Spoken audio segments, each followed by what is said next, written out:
अध्यात्म विज्ञान कोई धर्म या संप्रदाय नहीं है, ये स्पिरिचुअल साइंस है जो कुदरत के कानून पर आधारित है।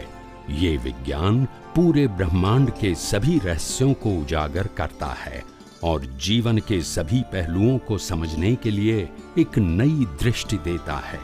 इसी को आर्ट ऑफ विजन कहते हैं, दुनिया को देखने की एक नई दृष्टि, जो अध्यात्म विज्ञानी परम पूज्य स्वामी श्री कमलेशानंद जी के निर्देशन में सनातन सत्य का अनुसंधान कर हमारे जीवन को प्रकाशित करे।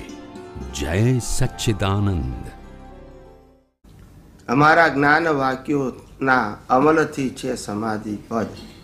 એ શું કહે છે કે જ્ઞાન વાક્યો એવા પાવરફુલ છે કે જો તમને યથાર્થ એના પરમાર્થ રૂપે સમજાઈ જાય, એના મર્મ રૂપે સમજાઈ જાય, એમના એબ્સ્ટ્રેક્ટ સાર રૂપે સમજાઈ જાય, તો અમારા જ્ઞાન વાક્યો એટલા બધા પાવરફુલ છે કે તમારું આખું જે દર્શન છે સાયન્ટિફિકલી એ ખુલ્લું થઈ જાય એવા અમારા જ્ઞાનના વાક્યો પાવરફુલ છે, જ્ઞાની પુરુષ કહે છે। અને એનો અમલ એટલે કે વાણી વર્તનથી ઉપયોગ કરવો તે નહીં, અમલનો મતલબ સંજોગોમાં દ્રષ્ટિથી ઉપયોગ કરવો, એને અમલ કહેવાય। It is not matter physical action, એટલે શારીરિક અમલ કરવાનો નથી, પણ દ્રષ્ટિથી ઉપયોગ કરો। અમારા જ્ઞાન વાક્યોના અમલથી છે સમાધિ પદ। એટલે સમાધિ પદનું કારણ કે છે કે એના કારણે તમે સમાધિનો મતલબ થાય, પહેલું સમાધાન આવે પછી સમાધિ આવે, પહેલું શું આવે? ધન, પછી સમાધિ। સમાધાન ના હોય તો સમાધિ કેમ નહીં રહે? એટલે પછી અમે આ ઉમેર્યું છે, જગતના સર્વ જીવો સુખ અને શાંતિને પામો, સમાધાનને પામો અને મોક્ષને। સમાધાન ના થાય ત્યાં સુધી મોક્ષને ક્યાંથી પામે? કન્ફ્યુઝ હોય ત્યાં સુધી કેવી રીતે પ્રગતિ કરે માણસ? ઈચ્છા છે પણ કરે કેમ નહીં? અંદર જ કન્ફ્યુઝ હોય તો જ્યાં સુધી પ્રારબ્ધ અને પુરુષાર્થની વ્યાખ્યા ના આવડતી હોય ત્યાં સુધી સાચો પુરુષાર્થ કેમ નો થાય? જ્યાં સુધી કર્મ અને કર્મ ફળ જાણતો ના હોય ત્યાં સુધી સાચો પુરુષાર્થ કેમ નો થાય? જ્યાં સુધી આ દુનિયા કુદરતી રાતના ના સમજાય ત્યાં સુધી અકર્તા નિર્દોષ અને માલિકી ભાવથી મુક્ત દેખાય જ કેવી રીતે? દેખવીઓ પણ કેવી રીતે દેખાય? આ કે શબ્દ પ્રયોગ નથી, આ અનુભવ પ્રયોગ છે। એ દર્શનમાં સિદ્ધાંતિક સમજાય તો જ અકર્તા દેખાય, નિર્દોષ દેખાય, માલિકી ભાવથી મુક્ત દેખાય, હિસાબ દેખાય। નહીતર આ કુદરતી રીતના ના સમજાય તો કેવી રીતે તમે મુક્ત રહી શકો? તમે કેવી રીતે કર્મ બાંધ્યા વગર રહી શકો? કેવી રીતે રહી શકો? એક ચમત્કાર થોડો છે? જ્યાં તમને કોઈ પણ રીતે કરતા દેખાય છે, માલિકી ભાવ જાગતો છે, ત્યાં સુધી સંસાર ઉભો જ છે। મહાવીરે જ્ઞાન આપ્યું હોય તોય ઉભો છે, કારણ કે એમને જ્ઞાન આપ્યું પણ તમે ના સમજાય તો એ શું કરે? પ્રશ્ન કોણે આપ્યો મહત્વ નથી, પ્રશ્ન આપણને સમજાયું। આજે આપણને 25 વર્ષ થઈ ગયા હોય જ્ઞાન લીધે, પણ હજુ આપણને કર્મ અને કર્મફળની વ્યાખ્યા જ ખબર ના હોય તો જ્ઞાન શું કરે અને જ્ઞાની શું કરે?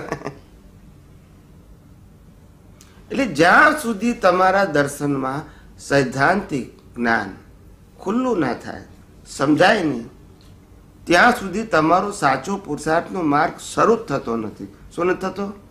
એ પાપ પુણ્યનો જ માર્ગ છે, ડિફરન્ટ કેટેગરીઝ છે, પણ પાપ પુણ્યનો જ માર્ગ છે।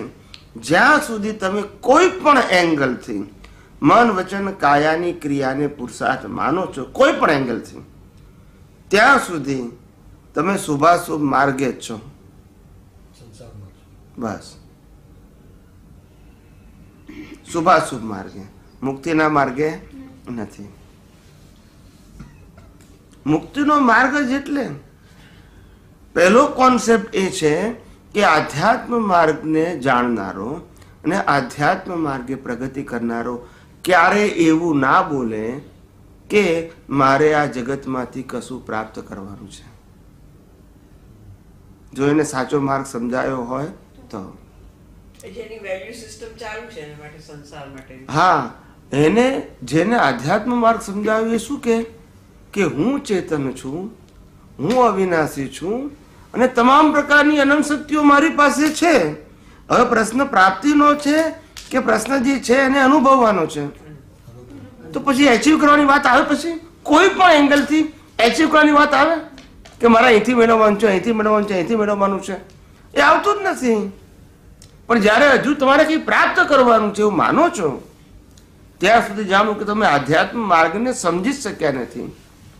આપણે અત્યારે એટલું જ પ્રાપ્ત કરવાનું છે કેમ કરીને મારી અનાદિકાળની જે રોંગ બિલીફો છે, જેના બે ભાગ છે, મિથ્યા જ્ઞાન ને મિથ્યા દર્શન, આને હું કેમ કરીને ડિમોલિશ કરી શકું એવા વિજ્ઞાનની મારે જરૂર છે. અને એ વિજ્ઞાન પણ અજ્ઞાનને નાશ કરવા માટે, શાના માટે? કશું એચીવ કરવા માટે નથી. આ કોન્સેપ્ટ જ નથી. પણ અને આ નહીં સમજાય ત્યાં સુધી તમે આધ્યાત્મ માર્ગે કેમની પ્રગતિ કરશો? પણ કરશો કેમ નહીં? આધ્યાત્મ માર્ગ એ અજ્ઞાનને નાશ કરવાનો માર્ગ છે અને ધર્મનો માર્ગ પુણ્યની પ્રાપ્તિ કરવાનો માર્ગ છે. બંનેના કોન્સેપ્ટ જ જુદા છે. આ કરવાથી પુણ્ય બંધાય, આ કરવાથી પુણ્ય બંધાય, અથવા આ કરવાથી પાપ ના બંધાય, અથવા આ કરવાથી પાપનો નાશ થાય. પણ એ પાપ પુણ્યનો માર્ગ છે. કયો માર્ગ છે? આ સામાયિક પ્રતિક્રમણ એ પાપ પુણ્યનો જ માર્ગ છે. સમજાય છે? એ પાપ પુણ્યનો જ માર્ગ છે, મુક્તિનો માર્ગ જ નથી. કોઈ પણ ધાર્મિક ક્રિયા એ પાપ પુણ્ય પાપ પુણ્ય એટલે ખોટો છે એવું નહીં કહેવાનું, પણ એ પાપ પુણ્યનો માર્ગ છે. તમે એને મુક્તિનો માર્ગ ના માનો. શ્રીમદ રાજચંદ્ર તમે આટલા બધા પુસ્તક, આટલા બધા પત્રોના જવાબ વાંચો. કોઈ પત્રમાં એમને સામાયિક પ્રતિક્રમણ કરવું એવું નથી કીધું.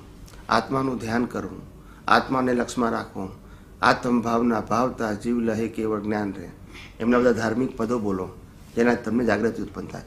કોઈ જગ્યાએ એમને પણ સામાયિક પ્રતિક્રમણની વાત નથી. સાચી સામાયિક કઈ જો શબ્દ આવ્યો છે તો તેની પાસે સાચી સામાયિક છે, સામાયિક કઈ સાચી સામાયિક છે ને સાચું પ્રતિક્રમણ જ છે. હા, પ્રતિક્રમણ સાચું સામાયિક એને કહેવાય કે દેહ અને આત્માને છૂટા રાખે છે. તે એ સામાયિક એટલે વર્તમાનમાં આવી ગયું ને. બસ દેહ અને આત્માને સૈદ્ધાંતિક રીતે છૂટા રાખે છે. કારણ કે છૂટા છે પણ પોતાની દ્રષ્ટિથી છૂટા રાખે છે, એ સામાયિક. એ અજ્ઞાન અને ભળી ગયો તો એટલો એ શું કહેવાય? એનો ઉપયોગ ચૂકી ગયો કહેવાય, પ્રમાદ કહેવાય. એ જ જગ્યાએ પ્રતિક્રમણ થઈ ગયું ને.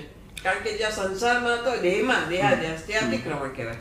એના બદલા છૂટું પાડ્યું એટલે પ્રતિક્રમણ. એટલે છૂટું પડ્યું, છૂટું પાડે છે એને સામાયિક કહેવાય. અને જ્યાં ભળી ગયો ત્યાં ઉપયોગ ચૂક્યાનું પ્રતિક્રમણ હોય, ક્રિયાનું હોય નહીં. એટલે દ્રષ્ટિનું પ્રતિક્રમણ, જે અજ્ઞાન દ્રષ્ટિ હતી. કવિરાજે પદમાં લખ્યું છે ને, ઉપયોગ ચૂક્યા જાણ્યું ત્યાંથી તુર્ત શરૂ કર પ્રતિક્રમણ. ઉપયોગ ચૂક્યા જાણ્યું ત્યાંથી તુર્ત શરૂ કર. ઉપયોગ ચૂક્યા એનું ખ્યાલ આવ્યો? અહીંયા ક્રિયાનું પ્રતિક્રમણ, ફિઝિકલ દોષોનું પ્રતિક્રમણ. ઉપયોગ ચૂક્યા. કયો ઉપયોગ ચૂક્યા? આ રિલેટિવ રિયલને છૂટા પાડવાનો. એટલે જ્ઞાનીઓને ઉપયોગ સામાયિક પ્રતિક્રમણ આ હોય, પેલું ના હોય, ક્રિયાનું ના હોય. ઉપયોગ ચૂક્યાનું પ્રતિક્રમણ હોય ને ઉપયોગમાં રહેવું એનો પુરુષાર્થ હોય, એ સામાયિક હોય.